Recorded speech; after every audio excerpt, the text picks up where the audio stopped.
নমস্কার বন্ধুরা, আজকে আমি আপনাদের রান্না করে দেখাচ্ছি ডাঁটা বড়ি দিয়ে একটা তরকারি। সেটা খেতে খুবই টেস্টি এবং গরম ভাতের সঙ্গে দারুণ লাগবে আর ঝটপট রান্নাও হয়ে যাবে। আসুন দেখে নিই এই রেসিপি বানাতে আমার কি কি উপকরণ লাগছে।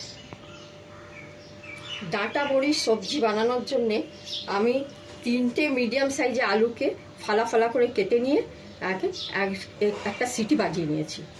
আর এখানে নিয়েছি আমি ঝিঙেকে টুকরো টুকরো কুটে নিয়েছি, যাকে হিন্দিতে বলে তরুই। আর এখানে বেগুন একটা ফালা ফালা করে লম্বা করে কেটে নিয়েছি। আর এখানে আমি পারওয়াল নিয়েছি, পটল এখানে 3টে আমি হাফ করে কেটে নিয়েছি, কচি পটল। এখানে আমি তার অবভিয়াসলি ডাঁটা নিয়েছি, ডাঁটা ছাড়িয়ে এটাকে লম্বা করে কেটে এটাকে ভাপিয়ে নিয়েছি। তার সঙ্গে 2টো চেরা কাঁচা লঙ্কা নিয়েছি। আর নিয়েছি এখানে জিরা পাউডার। আর এখানে নিয়েছি আমি 2টো কাঁচা লঙ্কা দিয়ে সর্ষে পোস্তকে পেস্ট বানিয়ে নিয়েছি হলুদ গুঁড়ো, নুন, বড়ি, বিউলির ডালের আমি সাদা বড়ি নিয়েছি 8-10টা মতো।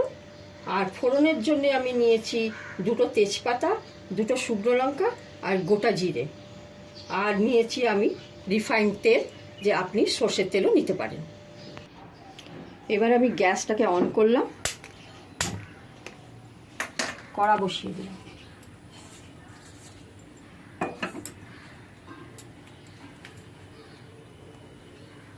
অয়েল দিচ্ছি এর মধ্যে।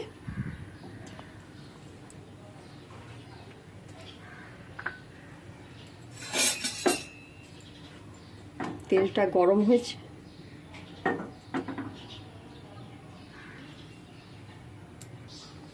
এবার এর মধ্যে আমি বড়িগুলোকে দিয়ে দেবো।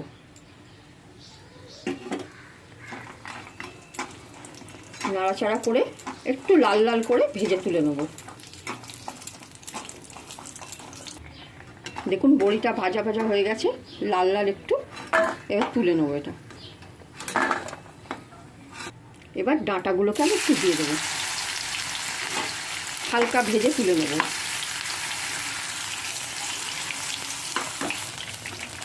ভাজা হয়ে গেছে, এবার তুলে নিচ্ছি। এবার আমি আলুগুলোকে দিয়ে দিলাম।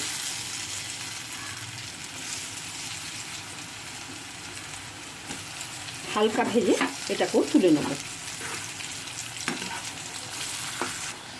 আলুগুলো ভাজা ভাজা মতন হয়ে গেছে, এবার আমি এটাকেও তুলে নেব। তেল ছেঁকে তুলব। এবার বেগুনগুলোকে দিয়ে দেবো, এটাকে হালকা ভাজবো।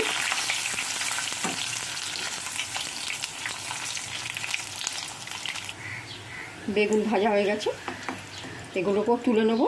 এরপর কড়াতে 2 চামচ মতন বড় চামচের তেল রেখে বাদবাকি তেল সরিয়ে নেব। দেখুন অল্প তেল রেখে বাদবাকি তেল সরিয়ে নিয়েছি। এবার এর মধ্যে আমি ফোড়ন দেবো। 2টো শুকনো লঙ্কা দিলাম, 2টো তেজপাতা দিলাম। আঁচটাকে এবার একটু মিডিয়াম করে দেবো, মিডিয়াম হাইতে করে দেবো। আর অল্প গোটা জিরে দিলাম।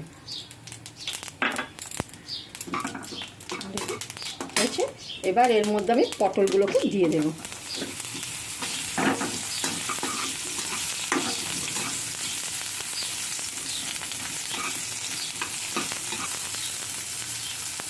এর সঙ্গে এর মধ্যে ঝিঙে দিয়ে দিলাম টুকরোগুলো।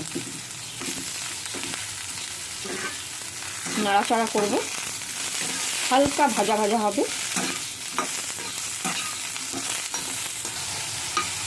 দেখুন ভাজা ভাজা মতন হয়ে গেছে। এর মধ্যে আমি আলুগুলো দিয়ে দেবো।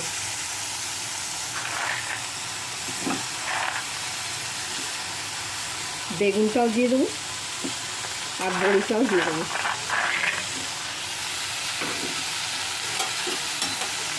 মিক্স করে নেব। এর সঙ্গে আমি এর মধ্যে হলুদ গুঁড়ো ছোটো চামচে 1/4 দেবো,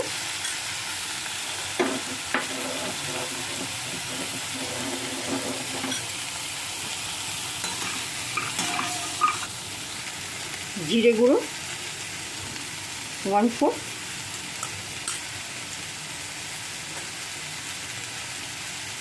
দিয়ে নাড়াচাড়া করে এর মধ্যে আমি ডাঁটাটাকেও দিয়ে দেবো।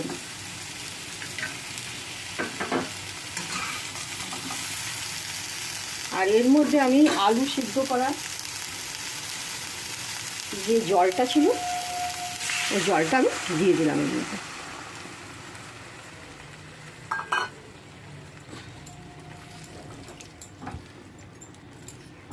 তো নাড়াচাড়া করব।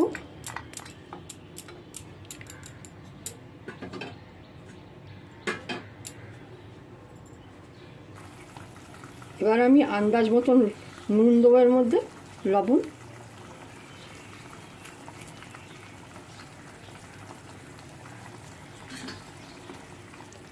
আর দেবো ছোট গ্লাসের 1/2 গ্লাস জল, যাতে সবজিগুলো ভালো করে ডুবে যায়। এখন বসন্তের সময় বন্ধুরা, এখন নানান রকম রোগ ভোগ আসছে, দোভাষীর সময়, শীত চলে গিয়ে গরমকাল আসছে, সর্দি কাশি জ্বর হয়েই থাকে। এই জন্যে খাবারের মধ্যে নিম পাতা আর ডাঁটার মতন পদ সবাইকারই অল্প বিস্তর খাওয়া উচিত। এ দেখুন এটা ডুবে গেছে। এবার এটাকে ঢাকা দেবো, মাখো মাখো মতন, একটু রসা রসা হবে, মাখো মাখো মতন হবে, ততক্ষণের জন্যে ঢাকা দিলাম। এবার ঢাকাটা খুলবো। দেখুন অনেকটা জল কমে এসেছে। এবার এর মধ্যে আমি সর্ষে পোস্ত পেস্টটা দিয়ে দেবো।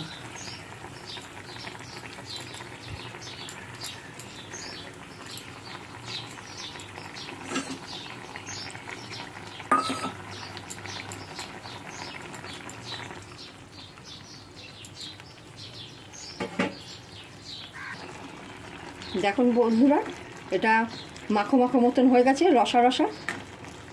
বেশি শুকনো করলে ডাঁটা আর বড়ির জুসি স্বাদটা পাওয়া যাবে না। এবার এটা হয়ে এসছে। এবার এর মধ্যে 2টো কাঁচা লঙ্কা দিয়ে আমি এটাকে গ্যাস অফ করলাম আর ঢাকা দিয়ে কিছুক্ষণ রাখবো। রান্না রেডি। এটা তরকারিটা আমি একটা পাত্রে আমি সার্ভ করে নিলাম। এবার এটাকে ধনেপাতা দিয়ে আমি একটু গার্নিশ করে নিচ্ছি।